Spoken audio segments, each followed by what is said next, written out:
Hi everyone, hope you're well. Welcome to the second part of our video series, Love Yourself Healthy. Today we are talking about finding your guilt-free motivation.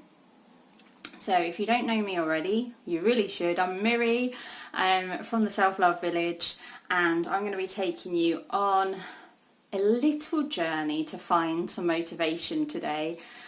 We are partway through January 2020 as I'm recording this, so we're coming up to one of the weeks where people feel most in a slump.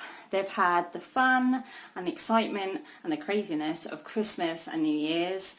Then they've got this big boost of energy where, they can feel really, really motivated to get healthy, to change their lives, to do something that's going to make themselves feel better or make their lives better. And then it's like this big brick wall, because life happens. You've got to actually carry on living even when you're trying to do better. And because we all live with a really, really critical voice inside our heads, well, some of us do, it's like this critical head keeps banging on and banging on, that even when you're trying your hardest, you're not quite getting there. Even when you're trying your hardest, you're not quite perfect. And maybe these New Year's resolutions that you've had, or these feelings to get healthy or to heal, you've been really pushing to try and do that. But that is hard, okay? I'll be the first to admit that is really hard. And so when you're not quite reaching up to perfection and you're used to having perfection as your benchmark, your brain can start doing some nasty stuff. Now, there's a reason why your brain is doing this. And if you've reached that point where you've been really motivated, you've really, really tried your hardest, you don't feel like you're quite getting it, you're finding it really tough, life is getting you down at the same time, because, new year, new me is very, very easy to say, but actually is almost impossible, because you're always going to be you. And so all of the things that have frustrated you from every year before isn't going to magically disappear because it's a new year. So if you've been feeling that, and then you've been feeling this really frustrating, almost horrible negative inner voice inside of you, then this is what today is going to be about. We'll talk about why that negative voice comes in a later video when we're talking about the different types of protection that your body uses to keep you safe. That voice is actually a sign that your body really loves you, but we'll get to that later. So today we're just talking about the motivation. So I want to tell you a little story. I'm going to start today off with a little story inside my life. So you may notice my hair is a bit funky. My hair is very, very wet right now because I did not have time to dry it before I came on the video. And there's a reason for that. And it does link in with what the heck I'm talking about today. The reason is because I had a choice this morning. Now, I've had all of my little ones have been ill. I've had the stomach flu myself all the way through New Year's and Christmas, actually. And literally the last couple of days I can start to feel the light. I can see the light at the end of the tunnel. The little ones are starting to feel better. They're playing with each other. I'm starting to be able to do washing and stuff. And I woke up this morning and I was like, oh, I feel gross. I need to have a shower. And then I was walking around, doing stuff like you always do and getting breakfast and whatnot. And I was thinking to myself, do you know what really, really helps me when I'm feeling either depressed or sad or gross? And that is to have an Epsom salt bath. And when I go into a bath, it's almost like a meditation for me. It just relaxes my brain. It helps me feel like a better person. It makes me feel like I've had a nap. Like I get out of the bath and then I feel like I've had a nap. So I've got loads of stuff to do today. Priority number one, is the kids. Priority number 2 were you guys. And then priority number 3, I've got to go into town, I've got to sort out bills, blah, blah, blah, blah, blah, blah, blah. Life, yeah? So, in the past, me trying to be like perfect Miri would have had a quick shower, got all the kids whatever they needed, set them all up, run out to the shops, come back, you know, whatever. You know what it's like, you know what that rush is like, and it doesn't leave much time for much else. Once you get caught into that rush of things, it doesn't leave much time for yourself, it doesn't leave much time for your goals, it doesn't leave much time for anything. So I decided, no, I will get the kids what they need, priority number 1. Priority number 2 is today is a Miri. So I went and had my bath, I had it really hot, had lovely salts and lavender in it. The house is still a state, I've still got a million things to do. But guess what? I feel a million times better. I feel alert and I feel strong enough to not just take on my day, but to also take on my goals. And I also feel zero guilt about it. Zero guilt. Now, when your brain is trying to tell you that you're doing things wrong, or that you're not enough, or that, you know, you're not living up to what your goals are, especially when it comes to health, she's protecting you in a way that makes you fearful, guilty and scared, and most importantly, it's not really guilt, it's shame. So she uses those things to keep you down, to make you fail. Now, you've probably heard of the term self-sabotaging, yeah? Well, I actually don't feel like that is self-sabotaging. I always, if I ever feel like I'm self-sabotaging, I look to the fear behind it. And there's always a fear of change. And there's always a way that my body is protecting me against that fear. Because if you stay the same, even if you're being completely unhealthy and hurting your body, if you're staying the same, there is less chance that you'll be hurt today, because your brain is always thinking about today. And so you are safe, and so your body wants to keep you safe.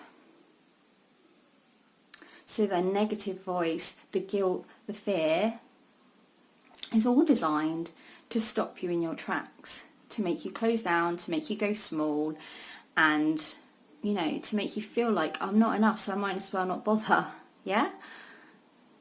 So when you actually take steps towards your goal, or you take steps to make your health better, or your mental health better, your body steps in and she's like, girl, I know you're feeling strong today, and that's great, but there is too much risk. There's too much risk, and I need to save you from this. So, lovingly, she brings on the guilt and the shame. So in the past, if I'd have done that, had a bath, then got out of the bath, started to get ready, looked around the house, thought about all of my to-do list, I'd have been freaking out. I'd have been telling myself that I was so selfish, that I was an idiot for doing it, that, you know, I should have just had a shower. I would have been, like, literally loading a load of bricks. Oh, now you've got to do a video with wet hair. You're going to look unprofessional. People are not going to connect with your message. That's it. And it's like, you need, as soon as you realise that that voice is going on inside your head, that's the moment where you can be like, hey, oh, yeah, I noticed that voice. I remember that voice. That's okay. I'm feeling that way. It's okay. It's okay. And as soon as you, like, tell your body that you're safe, and as soon as you, like, tell your body that you're not being selfish, and that you know what's best for her, and it's okay, that you're strong enough to deal with whatever comes up, the voice stops. The voice stops because your body realises she doesn't have to protect you from it. Now, that's a part about my little journey through shame. And it's taken a long time to get to the point where I not only recognise that voice, but it doesn't really come up as much as what it used to. It used to be the driving force in my life. It used to be the driving force. Shame was in the driving seat. And that's how I lived. I lived through shame. I lived through not feeling enough, and I lived through not looking the way I wanted to look. And that's what drove me. So now we want to talk about your actual motivation. Because my motivation with having a salt bath was not actually about how I looked, even though I had super greasy hair. It was that I knew that would make me feel better, and I knew that that would make me a better mum and a better me for the rest of the day. So it was worth putting me first. So now I want to talk to you about your motivation, and we're talking about getting healthy, right? Now that is like a really flippant term in a way. It's like, oh yeah, I want to get healthy, I want to get fit. And there's lots and lots of different ways to get healthy. And one thing, especially that we're going to talk about in a different video, is how your body actually wants to heal. So yes, your body's main priority is keeping you safe. She loves you that much. Next, like, she actually wants to stick around for you. She wants to do what's best for you. But she always looks at the short term rather than the long term. So we have to get ourselves back into the driving seat, push our little body, say thank you. Thank you for protecting me, but you're out of the driving seat. Push away guilt and shame. Thank you, I know you've been a protection, but you're out of the driving seat. I'm in the driving seat now. Why do I want to get healthy? And if it is only about the way you look, it's going to be a bit about the way you look. Let's not like mince about here. We've had enough conditioning over our entire lives that it's going to be a little bit about the way you look. That's the way it is. But if that's the only thing that's motivating you to change, and you're not able to love yourself as you are right now, before you make any difference, it's not going to be enough. It's not going to be a big enough motivator. Let me tell you this. Any time that I've spoke to anyone, worked with anyone, been with anyone, and myself, where looks is the only motivation, it'll only take you so far. It literally only takes you so far, because to actually heal, you've got to dig deep, because it ain't easy. It's not an easy ride. It's a bit of a bumpy ride, and it's all up here. It's all about what's going on up here that will make the body be in a place where she feels safe enough to heal. And so if just up here you're just thinking, okay, I want to look better, then that might drive you for a little bit of time. But then when life gets in the way, or when you're feeling like you're not living up to anything, or you're striving for absolute perfection and nothing else will do, that motivation will go. And then all you'll be left with is shame, because you'll feel like you've failed. So here is what I am suggesting today. I want us to find a motivation inside of you that will actually drive you forward, not just for the next couple of weeks, not just until something crappy happens in your life, because it probably will. Good things happen, bad things happen. That is life. Not just the motivation that will take you until, you feel like, okay, I look good enough now. Or, okay, that's enough. Like, I'll just kick back and forget about it because I'm not good enough anyway. I want the type of motivation that drives you forward for the whole year, for next year, for the year after. And this is the absolute truth. The only way you're going to be able to get that motivation is if you start to love the person who you are right now. Okay? So the motivation has to come from self-love. It's the desire not to be a better person, because you don't need to be a better person. Being crappy with the way you eat, or binge eating, emotional eating, not ever getting out and doing any exercise, stuffing your face with crisps and wine, every night, that doesn't make you a bad person. That makes you a normal human, because that's the way your body's been protecting you all of these years. She knows it works, so she keeps going back to it. That is not an actual basis of who you are. That's not who you are. So, who you are is you. And your worth comes from who you are. You. So nailing that down, that you are worthy of love, self-love, care today. Not in 21 days when you've finished some program you signed up for. Not when, I've been to, the gym for 3 months and I've got my abs. Oh. No. You have to allow the possibility that you're enough right now. And you're enough even if you don't reach your goals. Even if nothing changes. That you're enough right now. And so, knowing that, where does that take your motivation? Because if you're enough right now, and there's no need to change in order for you to be loved and lovable, what else could motivate you to change? So this is how I look at it. For 30 odd years, my body's looked after me really well. For 30 odd years, she has took every emotion that I haven't wanted to feel and shoved it down inside of her. She has carried my pain and my grief, a lot of grief. She's carried my OCD.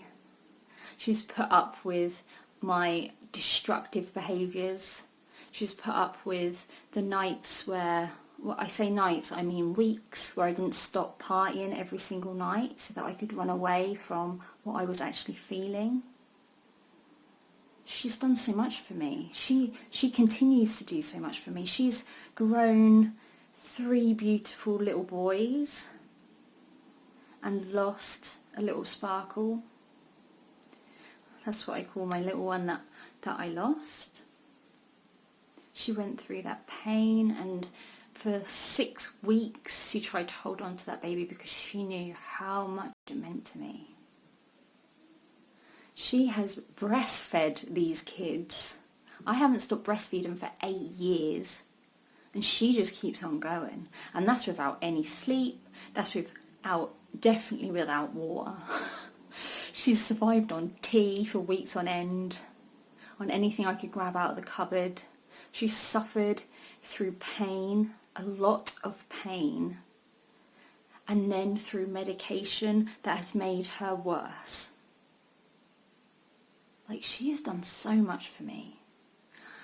And up to 3 years ago, what the hell had I done for her? Let me tell you, I had viewed every single time that I tried to get healthy as a punishment.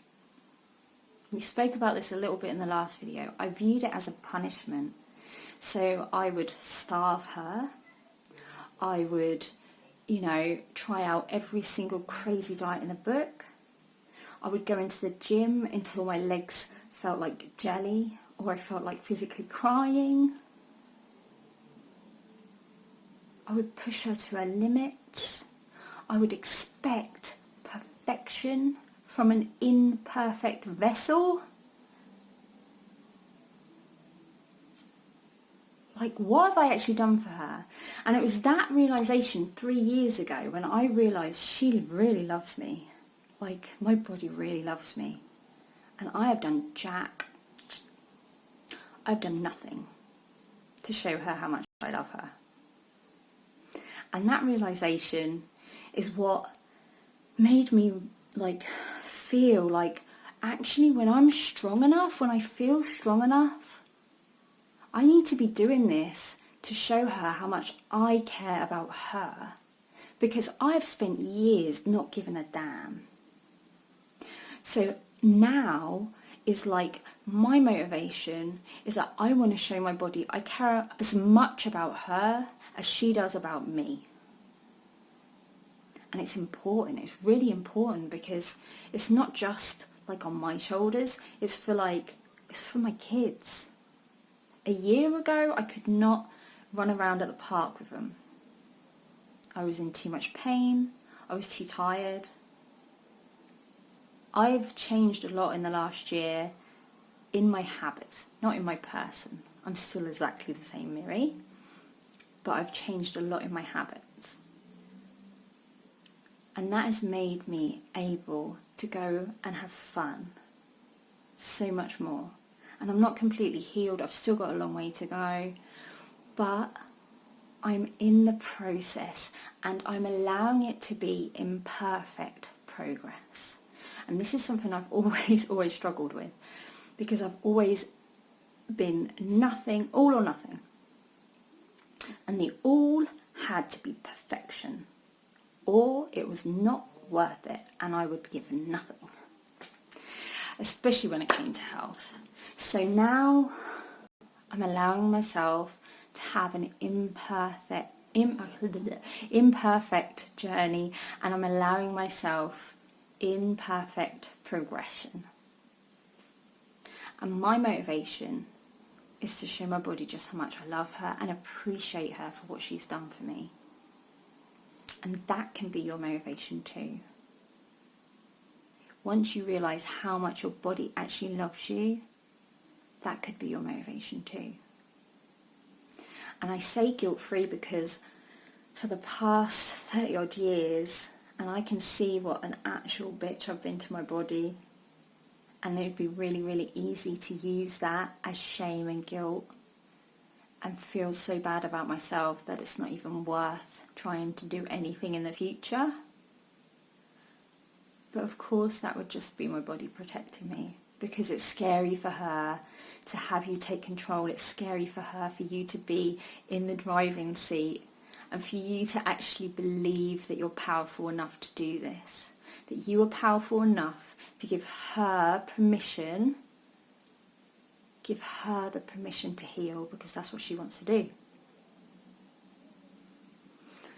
So we have to release the guilt. We have to see what our bodies have done for us in the past, release the guilt, and release expectations. Release perfection.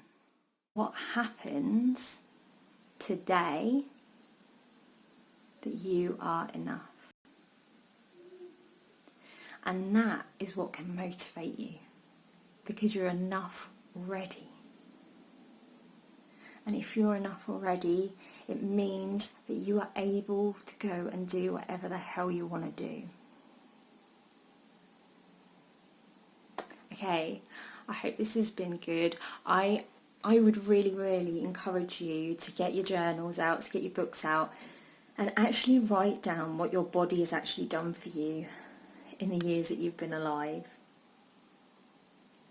And then start to think, without any guilt, without any shame, exactly what you've done for her that hasn't been based on a goal of looking a certain way. And then if you can make a commitment to your body that you are going to give her the exact circumstances that she needs to heal, and you're going to do it with so much love, because you're going to show her just how much you love her. And then that is going to be our guilt-free motivation for the rest of the month, for the rest of the year, for the rest of our lives. Let's hope so, hey? As long as we keep reminding ourselves of what her goal is and what our goal is, it will keep motivating you over and over and over. I shall see you all next week, guys.